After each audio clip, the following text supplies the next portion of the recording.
Kepergian Panglima Tibang ke Riau dalam bulan September 1872 adalah bukan yang pertama. Sepulangnya di Aceh, ia masih disambut dengan baik oleh Sultan dan kedudukannya tetap, walaupun kapal yang disuruh beli tidak ada dan uang yang dibawa habis. Boleh jadi sekali karena Tibang adalah pendukung utama bagi Sultan. Sementara pada waktu itu, golongan Habib Abdurrahman, Panglima Polim, dan golongan berpengaruh yang sedang mengimbangi kedudukan Sultan. Tidak mengherankan jika Sultan masih tetap memerlukan Tibang. Sesampainya di Aceh dan sesudah melapor kepada Sultan, maka dimusyawarahkan soal sikap yang harus diambil dalam menghadapi kemungkinan datangnya perutusan Belanda yang diketuai oleh Residen Riau Chief itu. Musyawarah sependapat dalam memandang bahwa kedatangan Belanda itu tidak lain daripada maksud untuk memaksa Aceh supaya mengakui kedaulatan Belanda dan berstatus seperti Siak. Musyawarah sependapat pula untuk menolak paksaan itu. Musyawarah sependapat untuk menggunakan waktu seluas yang mungkin diperoleh dalam usaha mempersiapkan diri.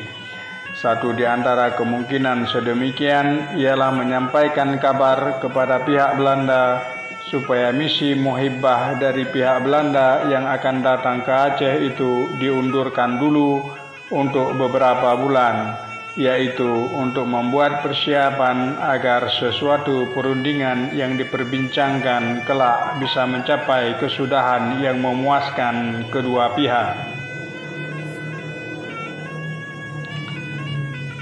Maka disetujuilah usul yang dikemukakan oleh Panglima Tibang sendiri untuk mengutus dia kembali menemui Residen Belanda di Riau.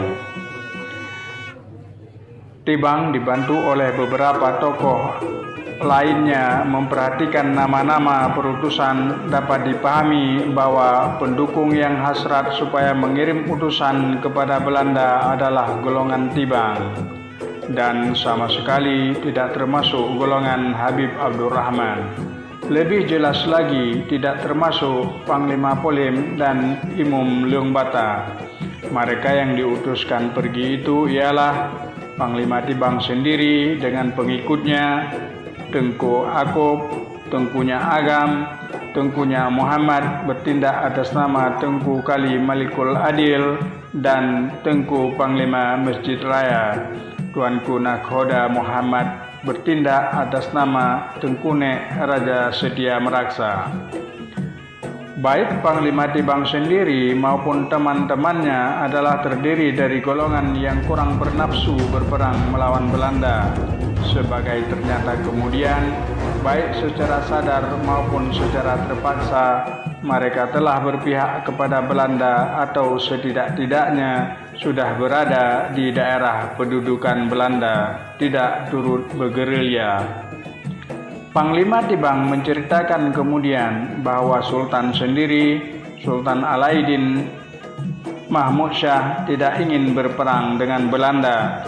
Keterangan ini telah tidak diperteguh oleh keterangan lain, sehingga dapat dikatakan bahwa Panglima Tibang menerangkan demikian hanya untuk maksud meringankan dosanya karena menyeleweng. Latar belakangnya adalah Tibang telah berhasil menguasai Sultan yang masih muda. Suatu di antaranya mungkin sekali karena Sultan khawatir Habib merebut kedudukannya, bahwa pengaruh Tibang atas Sultan sudah sedemikian besar. Ternyata pula dari adanya surat blanko yang dicap dan ditandatangani oleh Sultan yang dibawa oleh Panglima Tibang ke Singapura dan Riau, dengan mana Tibang bisa berleluasa untuk menulis apa saja isi surat itu, menguntungkan maupun merugikan Sultan dan kerajaan. Sebagai ternyata kemudian, surat belangko itulah yang diisi oleh Panglima Tibang sebagai surat Sultan sendiri untuk ditujukan kepada Residen Riau, yang isinya meminta kedatangannya ditangguh karena Sultan masih ingin memastikan jawaban dari Sultan Turki kepada Sultan Aceh telah meminta bantuan. Surat yang diperbuat bertanggal 17 Ramadan tahun 1288 Hijrah memberitahu kepada Tuan Besar Residen Riau bahwa Sultan tadinya telah mengutuskan Panglima Tibang menemui Tuan Besar ke Riau. Tibang sudah menyampaikan pesan Tuan Besar dengan selamat dan Sultan sudah memahaminya dengan gembira, dan Sultan meminta tangguh untuk menjawab pesan Tuan Besar itu. Karena Sultan sedang menunggu kabar dari Sultan Turki. Sultan telah mengirim surat kepada Sultan Turki meminta bantuannya sejak sebulan yang lalu. Jawaban dari Turki masih belum diterima. Diterangkan bahwa selekas kabar dari Turki diterima, Sultan mengirim surat lagi kepada Tuan Besar. Begitulah kandungan surat yang diisi kemudian oleh Panglima Tibang. Dengan surat mana Belanda tentu bisa menonjolkan bukti bahwa memanglah Aceh telah meminta intervensi asing.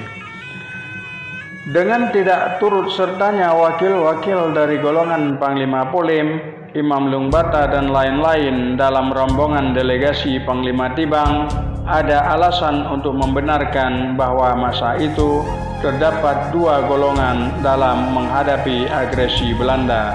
Golongan Tibang ialah golongan yang ingin berdiplomasi dengan Belanda.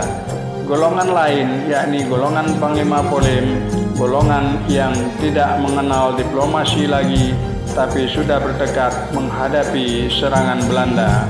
Habib telah menunggangi golongan ini lebih-lebih karena dengan itu pula dapat tercapai maksudnya untuk melewat ke luar negeri.